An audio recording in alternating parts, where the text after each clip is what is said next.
467 पूर्ण होऊन 468वा जन्म सोहळा या पवित्र स्थळी अर्थात भगवान गौरी शंकर मंदिराच्या भव्य प्रांगणामध्ये गौरी शंकर मंदिरामध्ये त्यांच्या दिव्य सानिध्यात चालत असलेला हा आजचा एक दिवसीय मनमत माऊलीचा जन्मोत्सव सोहळा आणि या सोहळ्याचे आयोजक प्रायोजक सर्व चौंडानगर मधील सद्भक्त मंडळी आहेत.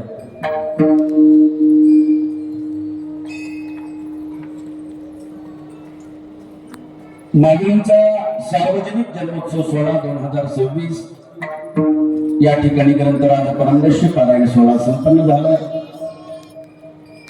आज 10 ते 12 कीर्तन आहे. थोडा उशीर झाला तर परंतु बरोबर 12 वाजता आपण भस्म उधळण करणार आहोत. पुढचं चिंतन पुढे थोडस पाहणार आहोत. याची रूपरेषा अशी आहे. त्यामध्ये त्यानंतर पुढे लिंगेश्वर गौरी शंकर महिला भजनी मंडळाचा पावलाचा कार्यक्रम होईल आणि म्हणून या चालत असलेला एक दिवसीय मंगलमय सोहळा आणि आनंदीमय सोहळ्यासाठी उपस्थित मी कुणाचेच नाव न घेता पंचक्रोशीतील सर्व महिला भजनी मंडळ सर्वच भजनी मंडळ आलं. त्यानंतर आजच्या विवेचनासाठी आणि निरूपणासाठी अभंग जर कोणता घेतला असेल तर संत श्रेष्ठ लक्ष्मण महाराजांचा माऊलीच्या जीवनावर प्रकाश टाकणारा सुंदर चिंतनाचा ती अभंग आहे. आज एक वेगळं चिंतन आहे. ज्या माऊलीने पाया रचला त्यांचं नाव आहे मनमत माऊली आणि संप्रदायाचा कळस काढला त्यांचं नाव आहे लक्ष्मण महाराज. आणि म्हणून आजचं चिंतन पायाकडून कळसाकडे आहे.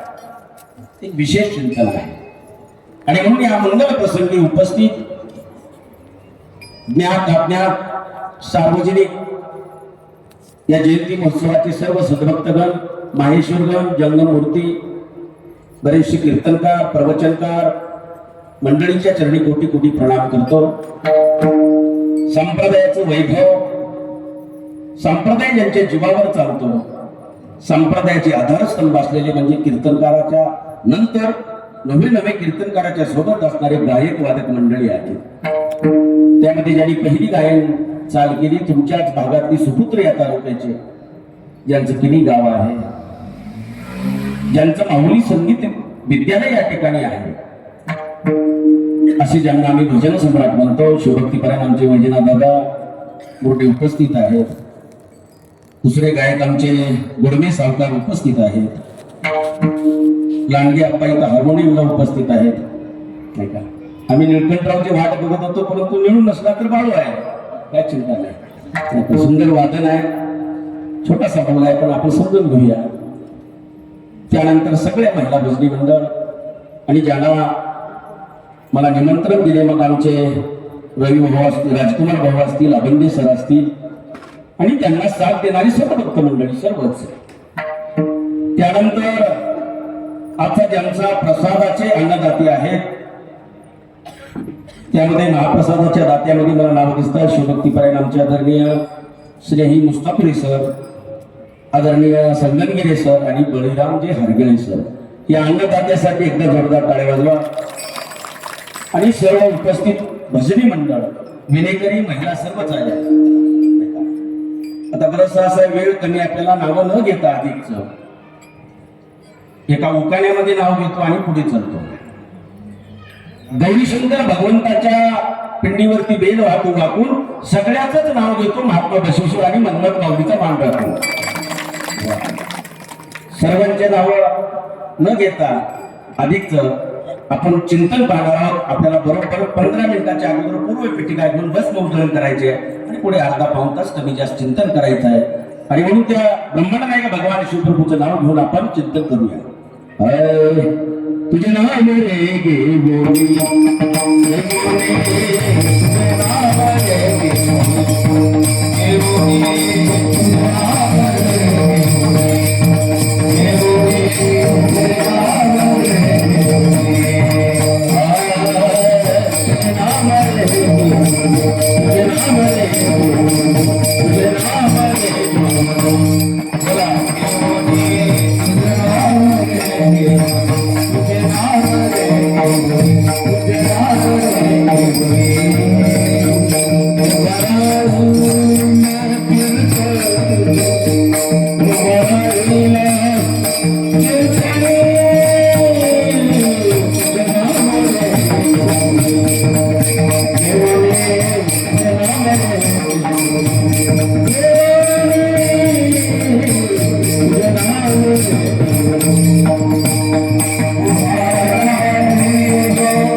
कीर्तनी पाहिला हे पाठांतर केवळ न्याय पमार. ब्रह्मांड नायक भगवान शिवप्रभूचं नाव घेऊन आपण कीर्तनाला सुरुवात करत आहोत. सर्व महिला मंडळाला विनंती आहे, टाळ तुम्ही मागं बिलकुल असं वळूच नका. टाळ वाजवायचं, चुकू द्या, चुकलं तर चुकलं, पण मागं वळू नका. कारण सगळा भजनाचा जो म्हणजे टाळकऱ्यावर असतो. लक्षात काही चुकत नाही, काही चलू द्या. ज्या ज्यावेळेस भजन होईल त्यावेळेस मुखानं भगवंताचं नाव आणि हाताने टाळ, बाकीचे सद्भक्त. आणि म्हणून आजच्या चिंतनासाठी अभंग माझ्या लक्ष्मण महाराजांचा आहे. लक्ष्मण महाराज म्हणजे एक वैराग्याचं उदाहरण आहे. लक्ष्मण महाराज म्हणजे सामान्य कुळात जन्माला एक साधारण व्यक्ती आहे. तुमच्यासारखा आमच्यासारखा एक प्रापंचिक जीव आहे. लक्ष्मण महाराज म्हणजे एक भक्त कुळातले संत आहे. हे ज्यांचं पूर्ण नाव आहे लक्ष्मणप्पा कृष्णप्पा रवळगावकर. जालना जिल्ह्यातील धोतरदड्याची वाडी, छोटस गाव, त्या ठिकाणी जन्मलेले हे साधारण व्यक्तिमत्व. पण एक विशेष आहे, माणूस सामान्य कुळात जन्मणं, सामान्य जातीत जन्म हा त्याचा दोष नाही, पण असामान्य कर्तृत्व प्राप्त करणं हे त्याच्या अंतकरणावर आहे किंवा त्याच्या भक्तीवर आहे. लक्ष्मण महाराज सामान्य कुळात जन्मले, परंतु सामान्य म्हणून ते शिवैक्य झाले नाही. माणूस व्यक्ती म्हणून न जगता व्यक्तिमत्व म्हणून जगणं हे तुमच्या आमच्या हातात आहे. आणि म्हणून संत परंपरा कुठलीही असेल, संतांचं जीवन, संतांचे विचार, संतांचं वाङ्मय, संतांचं साहित्य हे अलौकिक आहे. लक्षात घ्या, संतांचा विचार अलौकिक आहे. माणूस किती दिवस जगला याला, माणूस कसं जीवन जगला याला किंमत आहे. त्यापैकी लक्ष्मण महाराजांचं आयुष्य थोडकं आहे, पण संप्रदायाला 5000 अभंगाचा गाथा आम्हाला तुम्हाला प्रकाशित केला. तुमच्या आमच्या शेवटी 5000 अभंग प्राप्त केले. त्यामध्ये लक्ष्मण महाराज आहे. सामान्य माणूस, शेतकरी माणूस, गुराढोराचा माणूस आहे. प्रपंच करता करता परमार्थाची अवस्था त्यांच्या अंतकरणामध्ये रुजली. परमार्थाचा ध्यास लागला, भक्तीचा ध्यास लागला. आणि ज्यावेळेस ध्यास लागतो त्यावेळेस कुठंतरी माणसाला एका भक्तीच्या अंतकरणातून परमेश्वराची ओढ लागते. त्यापैकी लक्ष्मण महाराज आहेत. आणि ध्यास जर आज कुणाचा असेल तर त्यांच्या मनमत माऊलीच्या कर्तृत्वाचा सामान्यपणे आजच्या अभंगामध्ये त्यांनी उलगडा केलेला आहे. ईश्वर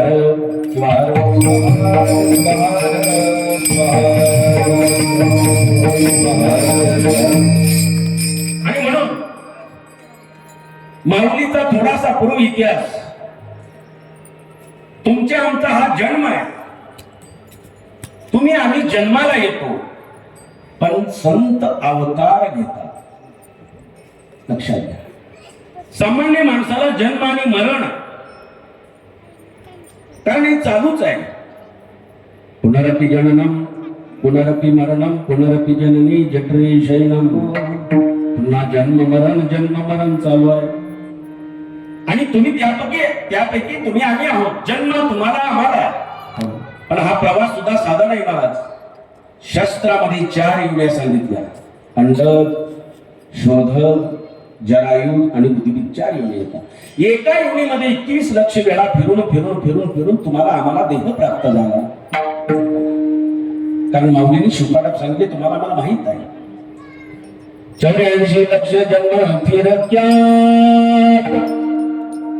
अवचित प्राप्त नरदेह देह. अवचित प्राप्त नरदेह. अवचित प्राप्त नरदेह. अवचित म्हणजे अलौकिक देह प्राप्त झाला नाही का. हे सगळ्यात मोठं भाग्य आहे. संतांनी अवचित म्हणजे अलौकिक म्हणलं पण आम्हाला अवचित कळालं नाही. औचित्य कळालं का. आम्हाला देहाचं जन्माचं सार्थकत्व कळाले. देहाचा उपयोग आम्हाला करता आला नाही. जन्म मिळणं पण मिळण्यापेक्षा कळणं गरजेचं आहे. कळण्यापेक्षा त्याचा विनियोग गरजेचा आहे. कशाला जन्म झालो किंवा कशाला जन्माला आलो याचं मर्म कळालं की जन्माचं सार्थक होतं.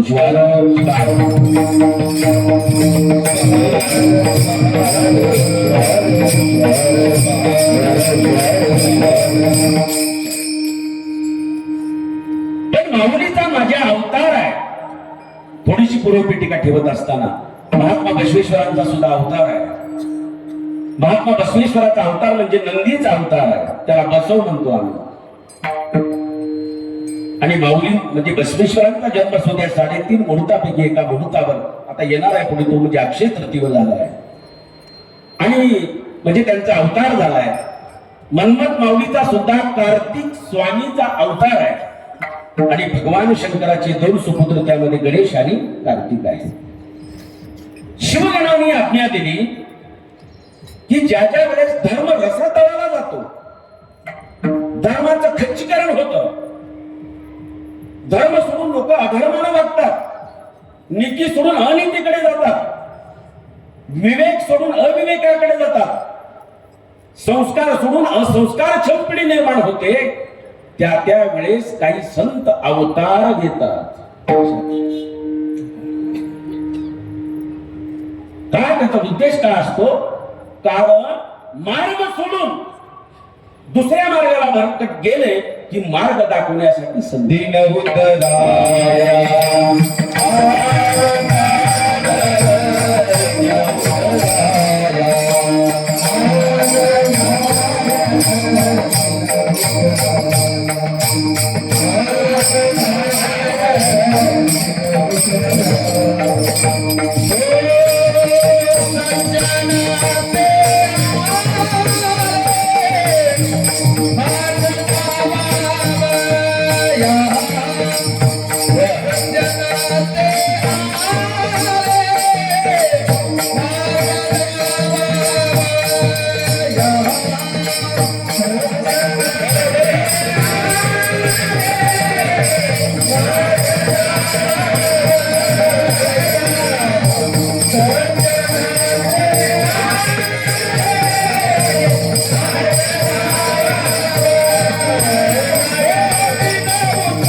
संतांनी. सज्जन ते आले मार्ग दावावया दीन उद्धारया अवतार. मार्ग दाखवणारे सज्जन असतात आणि त्याच्या विरुद्ध भूमिका दुर्जन असतात. नेमका आज आम्ही त्या दोन्ही कुठं बसतो ते आम्हाला प्रश्न केला पाहिजे. आता या मंडपात जर सज्जन किती आहेत हात वर करा म्हणलं तर सज्जन जाऊ द्या, दुर्जन किती आहे त्याची डेरिंग नाही आम्हाला. आम्ही कसं आहे चिकटला चोपटात, जर सज्जनही नाही आणि दुर्जनही नाही. नेमकं कुण्या पंक्तीत बसायचा हा विचार आहे, पण संत ते सज्जन आहे. आणि सज्जन लोकांनी तुम्हाला आम्हाला मार्ग दाखवला. तो धर्माचा मार्ग आहे, तो नीतीचा मार्ग आहे. लक्ष द्या, तो आम्हाला जीव शिव ऐक्य करण्याचा मार्ग आहे. शिवा शिवाची जडली समाधी, विठला प्रपंच तुटली उपाधी, लिंग आणि अंग सामरस्य करण्याचा मार्ग संतांनी दाखवला. आणि मार्ग दाखवण्यासाठी संत अवतार घेतात. गीतेमध्ये सुंदर श्लोक सांगितला, यदा यदा धर्मस्य ग्लानिर्भवति भारतः. ज्या ज्या वेळेस धर्माला ग्लानी येते ना, धर्म अडचणीत सापडतो, विवेक अडचणीत सापडतो, संप्रदाय अडचणीत सापडतो, मानवता रसातळाला जाते, अधर्म होतो, माणसं बेकदरारपणे वागायला लागतात. त्यावेळेस मात्र अवतार संत घेतात. ही पार्श्वभूमी ठेवत आहे तुम्हाला. बसवेश्वराचा अवतार म्हणजे नंदीचा अवतार आहे आणि माऊलीचा अवतार म्हणजे कार्तिक स्वामीचा अवतार आहे. इथपर्यंत चिंतन आहे. पण तोही अवतार घेत असताना साधी तपश्चर्या त्यांच्या आई वडिलांना करावी लागली नाही. थोडं लक्ष द्या. रात्रीच कळंबला कार्यक्रम झाला माझा, एवढी गर्दी होती महाराज. माऊलीच म्हणजे म्हणत माऊलीचं गाव, त्यांची जन्मभूमी म्हणजे कळंब आहे. कळंबेचा शिवलिंग स्वामी आणि नेकनूरची पार्वती माता. माहेश्वर कुळातलं दोन्ही घराणं आहे. माहेश्वर जंगम कुळातलं. दोघांचा विवाह झाला. कुणाचा? पार्वती माता नेकनूरच्या आणि कळंबचे शिवलिंग स्वामी. दोघांचा विवाह झाला. 40, 45, 50 वर्ष उलटले त्यांच्या जीवनामध्ये. सगळं होतं, खायला प्यायला भरपूर होतं, समाधान होतं, परंतु असमाधानाची गोष्ट एकच होती की त्यांच्या जीवनामध्ये संतती नव्हती दोन्ही लोकांच्या. आणि एक आहे, आपण म्हणतो संपत्ती किती आहे याच्यापेक्षा संतती पोटात आहे का नाही त्याचा विचार होतो. आज गडगंज संपत्तीचे लोक आहेत महाराज. बऱ्याच लोकांकडे गाड्यावर गाड्या, माड्यावर माड्या, घरी गपाटभर साड्या. काय कमी नाही तुम्हाला आम्हाला महाराज. आज लोकांकडे गाड्या भरपूर झाल्या, 5-5, 6-6 मजली माड्या बी झाल्या. लक्षात, काही माऊलीनं साड्याही निर्माण केल्या. किती आहेत त्या संपत्ती सांभाळून. आमच्या गावाची सरपंचाची बायको महाराज कपाटाचा दरवाजा काढली, कपाटाचा दरवाजा साडीच्या वरील जी बोकनाची पडला ती जागेवर मिली. काय बघायला माझ्या एवढ्या साड्या किती थर होती तिला माहित नाही. एवढे थर पण एकदाच बंद करून साधनं जास्त झाले. पण साध्य काय झालं हा प्रश्नार्थक चिन्ह आहे. चला पुढे जायचे आपल्याला. सगळ्यांना भस्म वाटा गेला, वाटले का? हा, स्पर्श करायचा. ठीक आहे, 2 मिनिटांमध्ये. आणि असं त्या दोघांच्या जीवनामध्ये दुःख होतं नाही का. एक सांगितलं मी तुम्हाला, संपत्ती किती आहे याची मोजदाद होत नाही, संतती कशी आहे हे करतं. आज माणसं एकच प्रश्न विचारतात महाराज तुम्हाला मला. पहिला प्रश्न आहे तब्येत कशी आहे. पहिला प्रश्न काय तुमच्या तब्येत बरी आहे ना? तब्येत सिर सलामत पगडी 50. आज सगळ्यात मोठं धन म्हणजे हे आहे. आणि दुसरी आहे तुमची संतती काय करते, मुलं बाळ काय करतात. आणि हे तुम्ही जर वाया गेलेलं असलं किती बी कुठल्या दिसला होत्या त्याचा बट्ट्या बोला आहे.